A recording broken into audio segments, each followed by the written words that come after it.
এই গরমে কারেন্টের বিল দিতে দিতে নাজেহাল অবস্থা। কারেন্টের বিল অনেক আসছে। কারেন্টের বিল বাঁচাবার একটা ধামাকাদার টিপস তোমাদের সাথে শেয়ার করবো সার্ফের প্যাকেট দিয়ে। হ্যাঁ বন্ধুরা, এই একটা সার্ফের প্যাকেট তোমাদেরকে কিন্তু কারেন্টের বিল বাঁচাতে সাহায্য করবে। তাছাড়াও আজকে যতগুলো টিপস তোমাদের সাথে শেয়ার করবো, প্রত্যেকটা টিপস কারেন্টের বিল বাঁচাবার উপায়। তারপরে প্রত্যেক দিন রান্নার ঝামেলাও আমি আজকে শেষ করে দেবো। হ্যাঁ বন্ধুরা, প্রত্যেক দিন রান্না করা, মশলা বাটা, এইসব ঝামেলা কিন্তু তোমাদের আজকের মতন শেষ হয়ে যাবে। কিভাবে কাশ্মীরি লঙ্কা ছাড়া মাংসে এরকম সুন্দর কালার আনবে, সেই টিপসটা তোমাদের আজকে বলবো। হে গাইজ, আসসালামু আলাইকুম। কেমন আছেন সবাই? আশা করি আল্লাহর রহমতে সবাই ভালো আছেন, আর আমিও অনেক বেশি ভালো আছি। চলে এসেছি আবার ধামাকাদার টিপস নিয়ে। দেখুন বন্ধুরা, আজকে আমি আমার ফ্রিজ পরিষ্কার করেছি। তো ফ্রিজে অনেক বরফ জমা ছিল, তাই বরফগুলোকে কি করব সেটাই চিন্তা ভাবনা করছিলাম। তো বরফগুলো তো দেখো কারেন্টের বিল খরচা করেই আমি জমিয়েছি, কারণ ফ্রিজ যখন চালু ছিল তখনই এই বরফগুলো জমেছে। তো কারেন্টের বিল তো খরচা হয়েছেই, তো কারেন্টের বিল ওয়েস্ট না করে বরফগুলো দিয়ে আমার এই গাছগুলোকে সচেতন করি। গাছগুলো গরমে একদম শুকিয়ে গেছে, আর অবস্থা একদম ঢিলা। তো বরফের টুকরো এইভাবে গাছে দিলে বন্ধুরা জানো কি হয়? হ্যাঁ, বরফের টুকরো এইভাবে গাছে দিলে গাছের পাতার সবুজ ভাবটা থাকে। দেখেছো তো গাছের পাতাগুলো কিভাবে মরে গেছে? এই সবুজ ভাব রাখার জন্য এই বরফের টুকরোটা খুব জরুরি ছিল। তো টিপসটা কেমন লাগলো অবশ্যই বলবে। এরপরে বলেছিলাম না তোমাদেরকে সার্ফের প্যাকেট দিয়ে কারেন্টের বিল দূর করব। হ্যাঁ বন্ধুরা, কারেন্টের বিল কিভাবে কম করব সেইটাই তোমাদের সাথে টিপসটা শেয়ার করব। দেখো, সার্ফের প্যাকেটের দুধার কেটে নেবে সমান মাপে, তারপরে ভালো করে মুছে নেবে যাতে এক ফোঁটাও নোংরা না থাকে। এরপরে কি করবে, এইটাকে ভালো করে তেল দিয়ে মালিশ করবে। তেল দিয়ে মালিশ করলে একবার ভাঁজ করে নেবে। ভাঁজ করে নেওয়া অংশে যে কোনো একটা পাটে আবার তেল মেখে নেবে। বন্ধুরা, এটা কিন্তু তোমরা আটার প্যাকেট দিয়েও করতে পারো।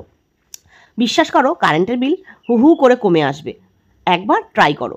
আমি এটা সবসময় ট্রাই করে থাকি, তবুও এসি চলে বলে আমার কিন্তু কারেন্টের বিলটা অনেকটা বেশি এসছে। তো দেখো, এরপর থেকে যাতে এটা না হয় সেইটাই আমি তোমাদের সাথে শেয়ার করছি। দেখো, এই যে ফ্রিজে, ডিপ ফ্রিজ আমরা যে কোনো জিনিস রাখি, কি হয় ফ্রিজ খোলার সময় আমাদের বরফে সব কিছু সেটে থাকে। দেখেছো তো, তোমাদের দেখালাম কত বরফ জমেছে আজকে ফ্রিজ থেকে কতটা বরফ বার করেছি। এরপরে যেন এরকম বরফ না জমে সেই টিপসটা তোমাদের সাথে শেয়ার করছি। দেখো, চলে এলাম এই ফ্রিজের ঢাকনা খুলে, এই যেখানে তেল মাখানো পোর্শনটা ওইটা সাটিয়ে দিলাম ফ্রিজের নিচের অংশে।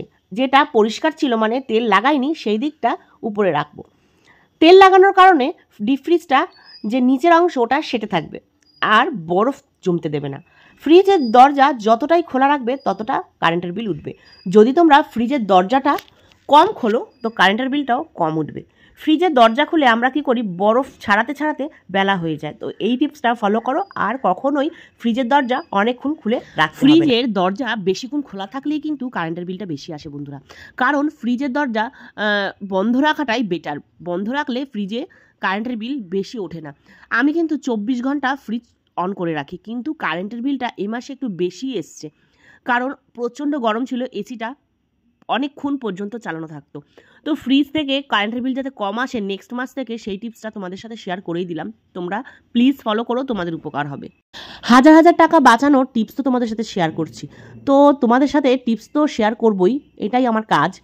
তো হাজার হাজার টাকা কিভাবে বাঁচাবো? দেখো, রসুন গোটার একটা দাম হয় আর খোলার একটা দাম হয়। তো রসুনের কিন্তু ভীষণ দাম। তো খোলা রসুন আমি সবসময় বাজার থেকে কিনে নিয়ে আসি, এই কারণে কাজটা আমার তাড়াতাড়ি হয়। তো রসুনটা আনার পরে ভালো করে বেছে নেবে। বেছে নেওয়ার পরে এক বাটি গরম জলে ভিজিয়ে রাখবে 2 থেকে 3 মিনিট। আর তারপরে ছাড়ানোর সময় বন্ধুরা একদম নোকে ব্যথা ছাড়াই কিন্তু রসুন ছাড়ানো হয়ে যাবে।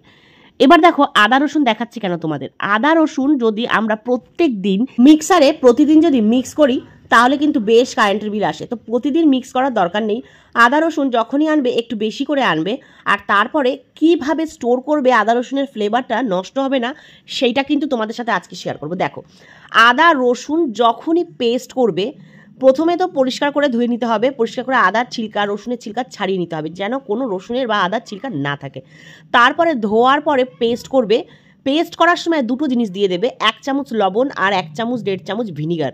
বন্ধুরা, এই দুটো দিয়ে ভালো করে মিক্স করে তোমরা আদা রসুন 15 থেকে 20 দিন কিংবা 1 মাস তোমরা রাখতে পারো। তো 15 থেকে 20 দিন রাখার জন্য একটা টিপস আর 1 মাস রাখার আরেকটা টিপস শেয়ার করবো। দেখো, প্রথমে যেটা রেগুলার ইউজ করবে সেইটা আলাদা একটা কন্টেনারে রাখবে, আর যেটা তোমরা মাসের মানে 15 দিন পর যেটা মানে পুরো মাস ইউজ করবে সেইটা এরকম বরফের কন্টেনার থাকে দেখবে ঘরে অনেকেরই। এটা আমার আইসক্রিমের বক্স, তো আমি এখন আইসক্রিম বানাই না, তো এটা পড়েই থাকে। তো এটার মধ্যে কিন্তু আমি ভরে নিচ্ছি। এটা কিন্তু আমি এই যে পেস্টটা দেখছো এটা 15-20 দিন আমার চলে যাবে, আর তারপরে যখন আমার আরও 10 দিন বাঁচবে সেই 10 দিন কি ইউজ করব, তখন কিন্তু এই কিউবটা একটা একটা বার করে আমি কিন্তু ইউজ করতে পারবো। তো দেখো এখানে আমার আদা আর রসুনের পেস্ট কমপ্লিট হয়ে গেছে, আমার কিন্তু পুরোপুরি কাজটা এবার শেষ। তো দেখো এখানে একটাতে আমি আদা রেখেছি আর একটাতে আমি রসুন রেখেছি, এই দুটো কিন্তু আমার 20 থেকে 22 দিন চলে যাবে। আর যেটা কিউব দেখলে এরকম দুটো কিউবে আমি রেখেছি আদা রসুন, সেটা কিন্তু আমার ওই 20-22 দিনের পরেরটায়, মানে 1 মাসের মশলা আমার পেস্ট করা হয়ে গেল। তো বলো বন্ধুরা, কারেন্টের বিল বাঁচবে কি বাঁচবে না? এইভাবেই কিন্তু বাঁচাতে হয় ছোট ছোট বুদ্ধি দিয়ে। এরপরে দেখো কতদিন আগে তোমাদের সাথে টমেটো শেয়ার করেছিলাম, তেল মাখিয়ে রেখেছিলাম বলে দেখো এখনও টমেটোটা কিন্তু অনেক ভালো আছে। এখন টমেটোটার দাম অনেকটাই কম, তাই টমেটো কিছুটা ফ্রোজেন করে রাখতে হবে। তো দেখো টমেটো পেস্ট করে নিলাম আমি ভালো করে। বিশেষ করে টমেটো পেস্ট করার সময় লবণ কিন্তু কখনোই দেবে না। টমেটো পেস্ট করার পরে টমেটোর মধ্যে সামান্য সর্ষের তেল দিয়ে এইভাবে মিক্স করে ডিপ ফ্রিজে রেখে দাও। যখন টমেটোর দামটা বেড়ে যাবে তখন কিন্তু 2-3 চামচ করে নিয়ে রান্নার মধ্যে ব্যবহার করতে পারবে। এবার দেখো, রান্নায় সবচেয়ে বেশি গ্যাস কিসে পড়ে, গ্যাস কিসে পুড়ে, সেটা হলো আলু সিদ্ধ করতে। হ্যাঁ, তো আলু কিভাবে সিদ্ধ করবে, গলবেও না আবার শক্ত থাকবে, সেই টিপসটা তোমাদের সাথে শেয়ার করব। দেখো, আলু কাটার পরে আলুর মধ্যে কিছুটা লবণ মিশিয়ে 10 থেকে 15 মিনিট ভিজিয়ে রাখো। তাহলে মাংসের মধ্যে মাংস গলে যাবে, আলুও গলে যাবে, কিন্তু ভাঙবে না, মাংসও ভাঙবে না আর আলুও ভাঙবে না।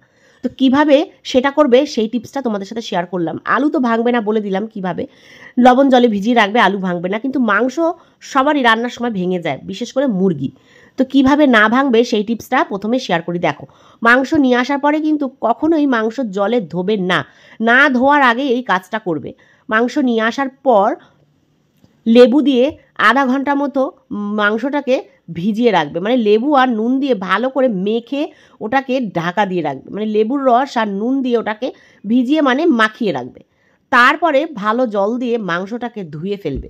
ধুয়ে রান্না করো বন্ধুরা, দেখবে মাংস আলু দুটোই ভাঙবে না, কিন্তু নরম হয়ে যাবে, সিদ্ধ তাড়াতাড়ি হবে, গ্যাসের খরচা বাঁচবে, লাইটের খরচা বাঁচবে। এরপর দেখো বন্ধুরা, চলে এলাম পেঁয়াজ নিয়ে। পেঁয়াজ তেলের মধ্যে দিলে কিন্তু ঝপ করে গলে যায়, আর পেঁয়াজ এমনভাবে তোমাদেরকে দেখাবো সেই পেঁয়াজটা দিয়ে রান্না করলে দারুণ লেভেলের টেস্ট হয়। পেঁয়াজ কাটার পরে ধোবে না, পেঁয়াজ ধুয়ে প্রথমে গোটা অবস্থায় ধোবে, তারপরে কাটবে, পেঁয়াজের ঝাঁজটা থেকে যাবে। তো পেঁয়াজের মধ্যে নুন আর লেবুর রস দিয়ে ভালো করে চটকে চটকে ম্যাশ করে অন্তত 5 থেকে 10 মিনিট রেখে দাও, দেখবে আপনি পেঁয়াজটা নরম হয়ে যাবে। পেঁয়াজ নরম হয়ে গেলে কি হবে, আমাদের ভাজতে বা গলাতে তাড়াতাড়ি সহজ হবে। ফ্রিজে আমাদের মাংস যখন রাখা হয় তখন কিন্তু শক্তই থাকে, তো লেবু আর নুন দিয়ে সহজে গলতে চায় না তেলের মধ্যে দিলে। তো পেঁয়াজ গলার কিন্তু এটা একটা নিনজা টেকনিক। হ্যাঁ বন্ধুরা, ফ্রাই হয়ে যাবে বন্ধুরা, গ্যাস আর মাংস একবার রান্না করে দেখো পেঁয়াজে, দেখবে দারুণ লেভেলের টেস্ট হয়। পেঁয়াজটা কিন্তু খুব তাড়াতাড়ি গলে, আর এই নুন লেবু দেওয়ার কারণে পেঁয়াজের যে গ্রেভিটা তৈরি হয় দারুণ লেভেলের টেস্ট হয়।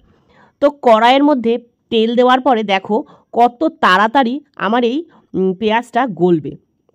তোমাদের সাথে আর একটা টিপস শেয়ার করি, রান্নার সময় সব সময় এরকম একটা প্লেট ব্যবহার করবে। রান্নার সময় খুন্তি এখানে ওখানে না রেখে ঠিক এরকমভাবে একটা প্লেট ব্যবহার করো স্পুন রাখার জন্য, তাহলে কিন্তু গ্যাসটা নোংরা হয় না, রান্নাঘরও নোংরা হয় না, কারেন্টের বিল পুড়িয়ে তোমাদেরকে কিন্তু গ্যাসও পরিষ্কার করতে হয় না লাইট জ্বালিয়ে। তো দেখো এখানে কিন্তু আমি 3টে মশলা পেস্ট করেছিলাম, দেখালাম তোমাদের, আদা রসুন টমেটো। তো 1 চামচ আদা, 1 চামচ রসুন আর 1 চামচ মতন টমেটো, 2-3 চামচ মতন টমেটো নিয়ে নেব আমি কিন্তু মাংসটা রান্না করার জন্য। তো দেখো এটা কিন্তু আমি ফ্রিজে স্টোর করছি, অনেক দিন যায় আমার। তো দেখো কত সুন্দর করে আমি মশলাগুলোকে রেখেছি। তোমরা কিন্তু এইভাবে রেখে দিতে পারো বন্ধুরা। টমেটোটা একটু বেশি নিলাম, টমেটো আনতে হবে, টমেটো শেষ হয়ে গেছে। আর টমেটো যখনই আনবে বন্ধুরা এইভাবে পেস্ট করে নেবে, বিশ্বাস করো খুব ভালো উপকার পাবে। রোজ রোজ মশলা করার ঝামেলা কিন্তু একদম থাকবে না। বিশ্বাস করো আমার কিন্তু রোজ রোজ মশলা বানাতে বা কাটতে ভীষণ বিরক্ত লাগে। আমি একদিন কষ্ট করে এইভাবে করে নিই, আর সারা মাস আমার কিন্তু কষ্ট করতে হয় না। এরপরে দেখো মশলাটাকে আদা রসুনটা যেহেতু ভেজা নরম, তার সাথে গুঁড়ো মশলাগুলোকে আমি ভালো করে ভিজিয়ে নেব। এইভাবে ভিজিয়ে রান্না করলে কিন্তু তোমরা জানো ভালোই হয়। তো আমি এই আদা রসুনের সাথে এই মশলাটাকে কিছুক্ষণ ভিজিয়ে নেই, আর তারপরে রান্না করব। তোমাদেরকে আজকে দেখাবো বন্ধুরা মাংসের কালারটা কেমন এসছে। দারুণ লোভনীয় একটা কালার এসছে বন্ধুরা। বিশ্বাস করো আমি ভাবতে পারিনি যে এত সুন্দর কালার আসে। কালারটা আসার মেন কারণ হলো ওই যে পেঁয়াজটা আমি নুন দিয়ে আর লেবু দিয়ে মাখিয়ে রেখেছিলাম। বিশ্বাস করো এই কারণে কিন্তু বেশি সুন্দর কালার এসছে। তোমরা তো দেখেছই আমি লঙ্কার গুঁড়ো 1 চামচ মতন ব্যবহার করেছি, কারণ আমাদের ঘরে লঙ্কার গুঁড়ো সেরকম কেউ খায় না, বা লঙ্কা সেরকম কেউ পছন্দ করে না রান্নায়, কম ঝাল পছন্দ করে। কিন্তু লঙ্কা না দিলে কালার আসবে কি করে? আর কাশ্মীরি গুঁড়ো লঙ্কা আমাদের ঘরে আনা নেই, শেষ। তো এইভাবে যখন লঙ্কা না থাকবে, কাশ্মীরি গুঁড়ো লঙ্কা, তখন রান্নার মধ্যে কিন্তু তোমরা এই টেকনিকে কালার আনতে পারো, লেবু আর নুন পেঁয়াজের সাথে মাখিয়ে। তো টিপসটা কেমন লাগলো অবশ্যই কমেন্টের মাধ্যমে জানাবে। যারা যারা এখনো পর্যন্ত আছো লাইক কমেন্ট করতে কেউ ভুলো না। আল্লাহ হাফিজ।